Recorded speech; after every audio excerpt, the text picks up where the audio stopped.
Ne suffit-il pas d'attendre d'avoir moins d'énergie fossile? On peut légitimement se demander si, pour lutter contre le changement climatique, il ne suffit pas tout simplement d'attendre que nous ayons de moins en moins de combustibles fossiles, ce qui provoquera par contre-coup la baisse de nos émissions. C'est tellement simple qu'il suffisait d'y penser. En fait, ici comme ailleurs, ce sont les chiffres et les ordres de grandeur qui vont nous servir de juge de paix. Dans un monde dans lequel la consommation de combustibles fossiles deviendrait tout à coup constante, ce qui n'a jamais bien sûr été le cas, nous disposerions de pétrole conventionnel pour environ 40 ans en nous limitant aux réserves prouvées, sachant que les réserves prouvées ne représentent qu'une partie du pétrole qui sera extractible un jour. Et surtout, la consommation n'est pas constante, mais on y reviendra plus tard. D'une quantité à peu près équivalente de pétrole non conventionnel, sable asphaltique, offshore profond, mais qui ne sont pas mobilisables aussi vite. On a encore du gaz pour environ 60 ans, les estimations varient de 65 à 100 ans, et du charbon pour 2 siècles.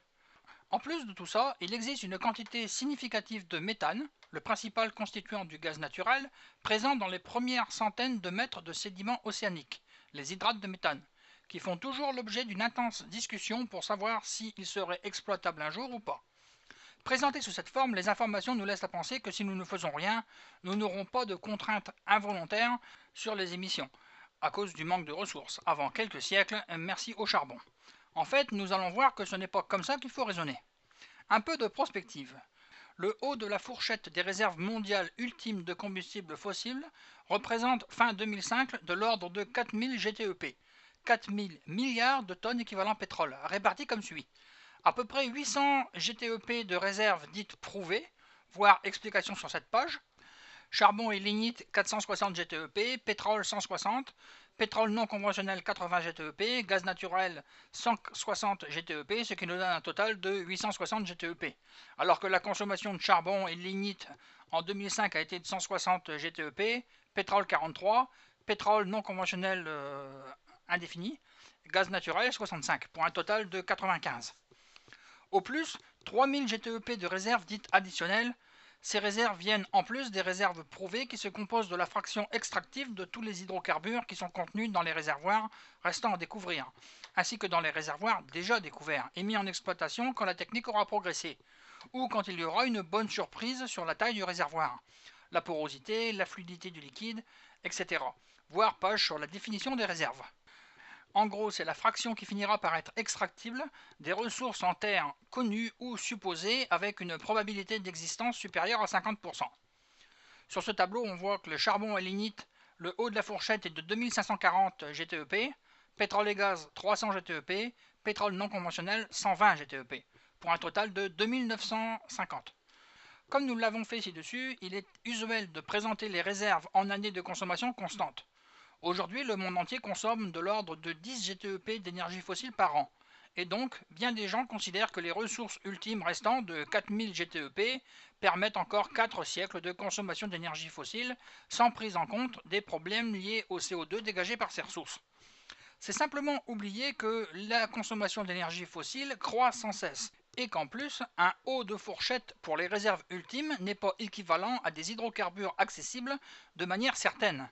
Nous allons maintenant faire l'exercice en supposant que la croissance actuelle de la consommation de combustibles fossiles se prolonge à l'avenir. Nous allons supposer en outre que chaque type de combustible fossile peut se substituer à un autre, ce qui chimiquement est parfaitement exact. Depuis les années 1920, il est possible de faire des hydrocarbures liquides de synthèse à partir de charbon. C'est le procédé de Fischer-Tropsch pour remplacer le pétrole. Seul inconvénient, ça fait du CO2 en pagaille. Mais ici, nous allons ignorer cet aspect. Il est aussi possible de faire de la chimie organique à partir de charbon. Il est tout aussi possible de faire de la chaleur industrielle pour des réseaux de chauffage urbain avec des hydrocarbures de manière indifférente. Il est encore parfaitement possible d'utiliser indifféremment gaz, charbon ou pétrole pour la production électrique, qui dans le monde est actuellement faite avec du charbon pour 40%, du gaz pour 20%, devant le nucléaire avec 15% et l'hydroélectricité avec 15% aussi. Le solde étant fait de fioul lourd et de manière complètement marginale par des éoliennes ou des panneaux solaires. Il n'est donc pas si infondé que ça de supposer que tous les hydrocarbures solides, liquides ou gazeux peuvent être amalgamés en un seul grand ensemble dans lequel nous piochons de manière croissante tant qu'il y en a. Si nous supposons en plus que nous avons une croissance actuelle de la consommation d'énergie fossile de 2% par an, ce qui s'observe actuellement en gros, en combien de temps avons-nous vidé nos tiroirs? En 50 ans, au lieu de 100 sans croissance, pour consommer toutes les réserves prouvées de pétrole, gaz et tout type de charbon. En 115 ans, au lieu de 400 sans tenir compte de la croissance, pour consommer toutes les réserves prouvées et additionnelles supposées de gaz, de pétrole et de tout type de charbon, c'est F ci-dessous. Tant que le toujours reste l'objectif de tout le monde et que cela se passe physiquement, ne pas perpétuer une telle croissance est difficile à éviter. Rions un peu. En théorie, appliqué à 9 milliards d'individus, ordre de grandeur de la population en cette deuxième moitié du XXIe siècle, en prolongation tendancielle, la consommation d'un Américain moyen d'aujourd'hui, 7 tonnes d'équivalent pétrole par an, amènerait une consommation de 63 GTEP par an, niveau qui sera atteint en 2100.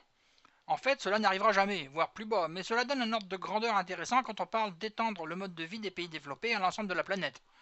Une chose est sûre, le niveau de la convergence ne peut en aucun cas se faire au niveau de l'américain moyen, ni même de l'européen actuel. Si nous supposons maintenant une croissance annuelle de 3% de cette consommation d'énergie, c'est-à-dire plus près de l'augmentation de la consommation mondiale toute énergie confondue depuis la dernière guerre mondiale, ces durées passent respectivement de 43 ans, moment où la courbe cumulée atteint la valeur de 800, et 90 ans, moment où la courbe cumulée atteint la valeur de 4000, voire ci-dessous. Les 63 GTEP par an seraient atteints en 2066 seulement, sauf que nous n'y arriverons pas parce qu'il n'existe pas de consommation qui soit maximale le jour J et nulle le lendemain matin, sauf météorite anéantissant totalement toute l'humanité en quelques secondes. En effet, pour les hydrocarbures dans leur ensemble comme pour le pétrole, nous aurons un pic de consommation suivi d'une décroissance de l'offre parce que cette consommation prélève dans un stock fini aux échelles de temps qui nous intéressent. Incidemment, cette conclusion d'un maximum est applicable à toute production issue d'un stock non renouvelable, ce qui concerne aussi tout minerai métallique. Voici l'évolution de la consommation énergétique mondiale avec des réserves de charbon plutôt dans le haut de la fourchette et une demande soutenue tant que ça passe, malgré un développement fort des renouvelables et du nucléaire. Dans ce scénario, le report du pétrole sur le charbon ne fait pas gagner 2 siècles de croissance de la consommation d'énergie, mais juste une génération. Et ce, au prix d'une addition climatique sur laquelle nous allons disserter plus bas, mais qui sera très certainement ingérable pour ceux à qui nous allons la confier. La conclusion de ce qui figure plus haut est donc assez simple. Nous aurons très vraisemblablement droit au pic de la consommation mondiale d'énergie fossile quelque part entre 2010 et 2060. Mais est-ce que cela fait une différence au niveau du climat? La réponse est bien sûr que oui, ce qui illustre le tableau ci-dessous. Les différentes colonnes de ce tableau représentent respectivement la période à laquelle les émissions de CO2 passent par un maximum, étant entendu qu'avant le maximum des émissions, ces dernières sont toujours en croissance par définition, et donc que plus le pic est tardif, et plus les émissions seront montées haut, et plus nous aurons tapé dans le charbon.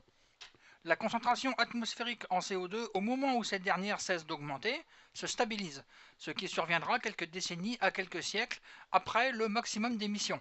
Ce n'est pas au moment où les émissions passent par leur maximum que la concentration se stabilise, mais au moment où les émissions seront redescendues sous la moitié des émissions de 1990. La concentration atmosphérique, tout gaz à effet de serre confondu, au moment où la situation se stabilise, avec les mêmes hypothèses que pour la colonne précédente. L'élévation de température planétaire, au moment où la situation se stabilise de ce point de vue, sachant qu'un délai de quelques décennies à quelques siècles sépare la stabilisation de la concentration en gaz à effet de serre de la stabilisation des températures. Et ce qui figure ci-dessus ne prend pas en compte un franchissement de seuil sur le cycle du carbone, ou sur une autre chose, l'actualité récente abondant en mauvaises nouvelles comme par exemple sur le Groenland ou sur l'acidification de l'océan. Ce que dit le tableau ci-dessus, en clair, c'est que le prix à payer pour 30 ans de croissance supplémentaire de l'énergie fossile, avec un pic qui passe en 2020, pétrole brut à 2050, tout hydrocarbure en chiffre rond, est un doublement de l'élévation de température atteinte à terme. Et peut-être plus si des mécanismes amplificateurs se révèlent être plus sensibles que ce qui est actuellement envisagé. C'est un risque majeur à l'échelle de quelques décennies pour le cycle du carbone, un risque non négligeable plus tard pour les hydrates de méthane, un risque non négligeable à l'échelle du siècle pour l'absorption de l'océan, etc. Or, la différence de 2 degrés ou 4 degrés ou 5 degrés est colossale. La première peut éventuellement rester gérable, même si elle aura des impacts majeurs sur la biodiversité et les écosystèmes, l'agriculture, la santé, via la prolifération des germes bien plus que via l'impact direct des canicules. Rappelons-nous que 5 degrés, c'est juste ce qui nous sépare d'une glaciation.